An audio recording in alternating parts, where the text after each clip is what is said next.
Hi, my name is Jemiah Brown, and on this episode of Past TV Extra, I'm here at Hillcrest High getting the students' insight on how good prom went and what they want to see for the future. My first experience at prom, it was fun, like seeing everybody come together and, not fight or argue, nothing like that. Everybody was like, chilling, partying or whatever. Being a girl and a girl that likes everything to be right, yes, it was very stressful, especially with the times that we had. I was very, I guess you could say, I went on time, like all my appointments, I was like running late and stuff like that. We made it fun, but the music wasn't hitting on that for real. It was good. It wasn't what I expected, but it was fun. I was alone, and it was very comfortable. I got my makeup done last minute, but other than that, it wasn't stressful. I planned it ahead of time, so everything was cool. I wanted it to be more packed, and I want some more booths and stuff because it was very creative and fun how they had the different booths and everything. But yeah, I'm excited for next year's prom because it'll be our senior. It was good. Had a good time with teammates. Not for real. Yeah. It was just spend that bread. King and queen, red carpet, and better music. My first experience at prom, it was actually good.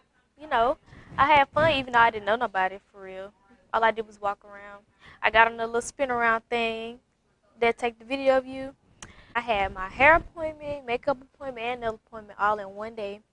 Then we got out of school at 11. Didn't have time to do nothing. So, some better music, like he said.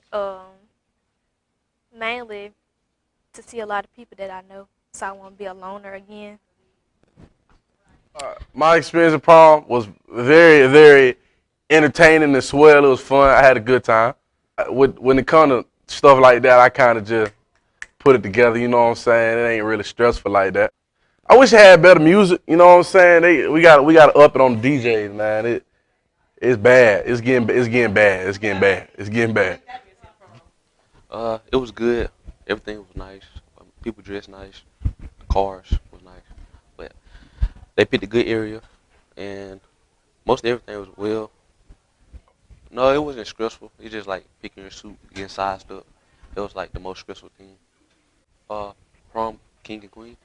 Like this year we didn't have that. It was kind of, boring. So I feel like we should have that next year.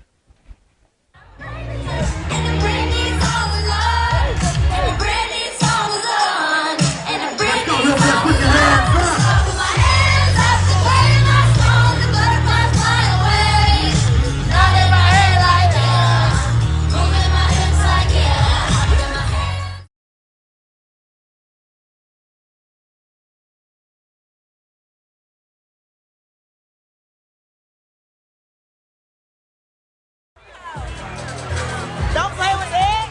Mike, how's that? Yeah, push a P, turn me up. But we stopped. Turn me up, P.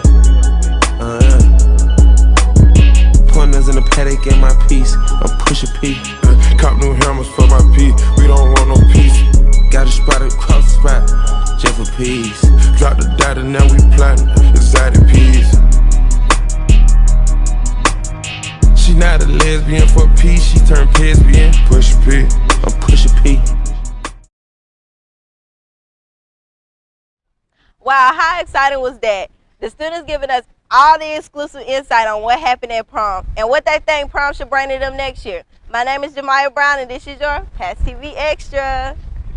Hey everyone, it's Gabrielle Cannon. Today I'm going to be interviewing Shelby Proctor and asking her interesting questions about the fishing team. Let's see what she has to say.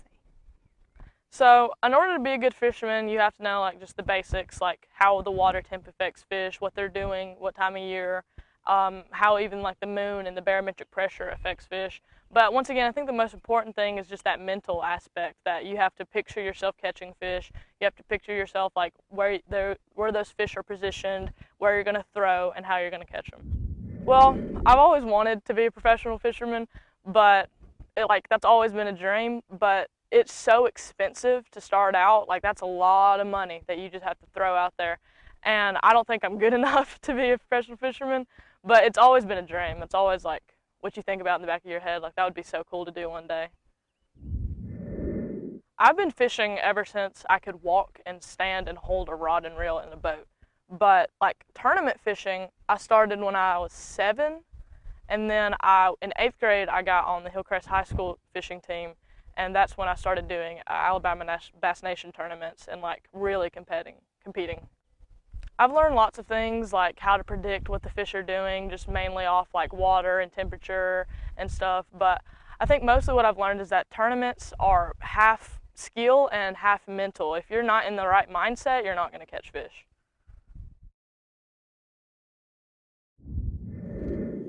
So my most recent competition was at Logan Martin. I think we had 5 fish for close to 8 pounds. It was a really good tournament. Like that was the best one we've had so far in the season. I learned a lot, just like once again that mental aspect, that if you're not like mentally prepared to be fishing, then you're not going to catch fish. You really have to imagine that, okay, I'm going to catch a fish here, or it won't happen. Like if you have zero confidence in yourself, like it's not going to happen. So I really learned like just how to keep myself mentally stable. I definitely think that fishing's made an impact on my life. I've met a lot of cool people being able to do this, and it's really like something that me and my family really enjoy doing together, and we get to spend quality time together. And yeah.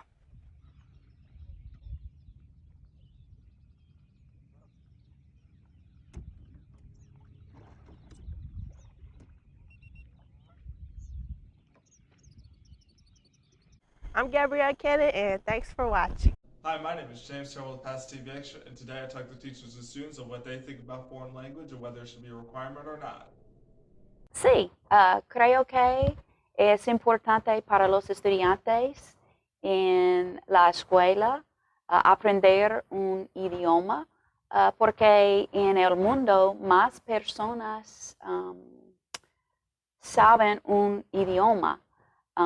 Necesitamos poder hablar con las personas de otros países. Sí, es importante para los estudiantes porque es importante en todos los aspectos de vida. Sí. I think foreign language should be a requirement. Why is that? Well, first of all, there's such a high percentage of Hispanic people and Spanish-speaking people in our population in the United States that it would help with communication. I think that people in the United States as a whole are kind of arrogant, thinking that everybody in the world should speak English. And I think that just out of respect for the number of Hispanic people or Spanish-speaking people that we have in our country, that we should be able to speak Spanish more fluently and be able to communicate better. I think it should be a requirement just because, from my perspective, our world has become globalized. And so even in Tuscaloosa, there are so many different ethnicities and languages that are spoken. And for you to be able to directly relate with someone, you need to understand their culture. And language is a big part of that. I mean, I went to Alabama and graduated from there, and I would say there were over 50 plus languages spoken. And so if you want to truly relate to those people who are coming from other countries and are the leaders and will be the leaders in those countries, you do need to know how to interact with them. So I think it's very needed. Now I talk with students to see what they think about foreign language being a requirement. Do I think foreign language should be a requirement? In my opinion, I do not think it should, because I think students should have the option to take a foreign language class, but it does give you some perks in the future on taking foreign language, and you get an advanced diploma whenever you graduate. I believe foreign language shouldn't be a requirement, but it should be. If you want to take it, 100% take it, because there are so many people that speak different languages other than English, which is what most people in America know. It would be very good for everyone to learn it, especially if you want a job, because bilingual people can get paid more than people who can only speak one language. So I believe it shouldn't be a requirement, but if you want to take it, you should take it. Thank you to all those teachers and students for taking the time to interview and answer the question, should foreign language be a requirement? Thanks for watching. The school year is coming to an end, so today I asked students about their opinions and thoughts on graduation and the summer. My plans are after graduation is to mainly just apply for colleges, go to college, get a job. Probably being able to work about, 13 hours a day, making $18 an hour, so I can buy a Corvette and flex with Mr. Hinton. Maybe try to find a part-time job. I'm gonna go to Shelton, then I'm gonna do like some technology stuff. Like I'm gonna be a technical engineer, technician. Well, during my summer break, I plan to do a lot of things. Go out, go to Splash Adventures probably, go up to Michigan and see my family again, or anything. I'm gonna miss playing basketball with the gang, and then I'm gonna miss Dustin Barnett, Sarah Robertson, and Miss Borison. They're my favorite teachers right now. Yes, I am kind of excited, but I'm also going to miss some things. I would have to say D&D club. I run a D&D club here, and also some of the teachers, like Miss Borison and other teachers and all of that.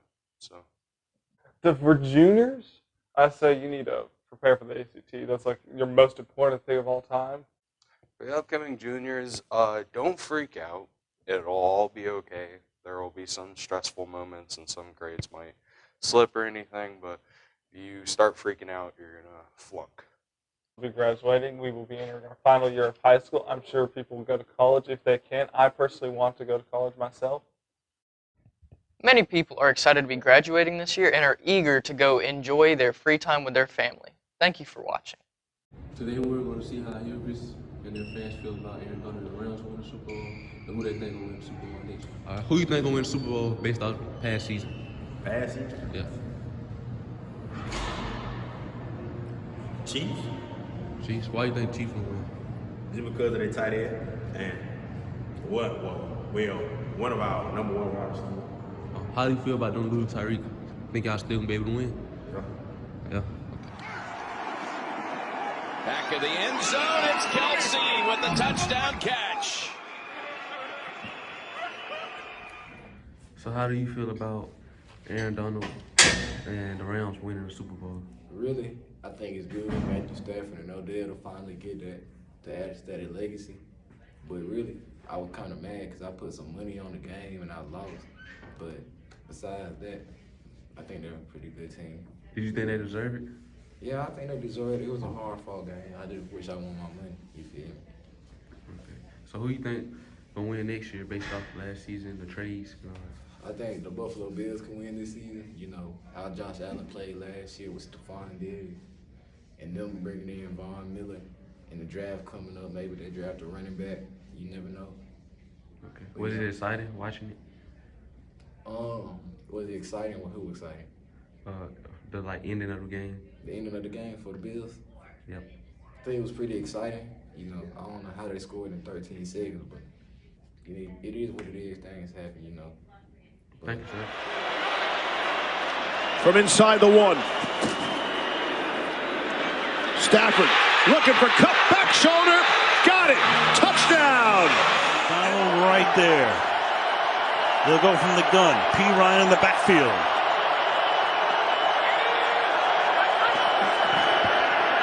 Burrow trying to keep it going, gets spun down, gets it away, and incomplete. It looked like P. Ryan might have had a shot to make the grab, but the Rams now running down to celebrate with a defensive play. And guess who?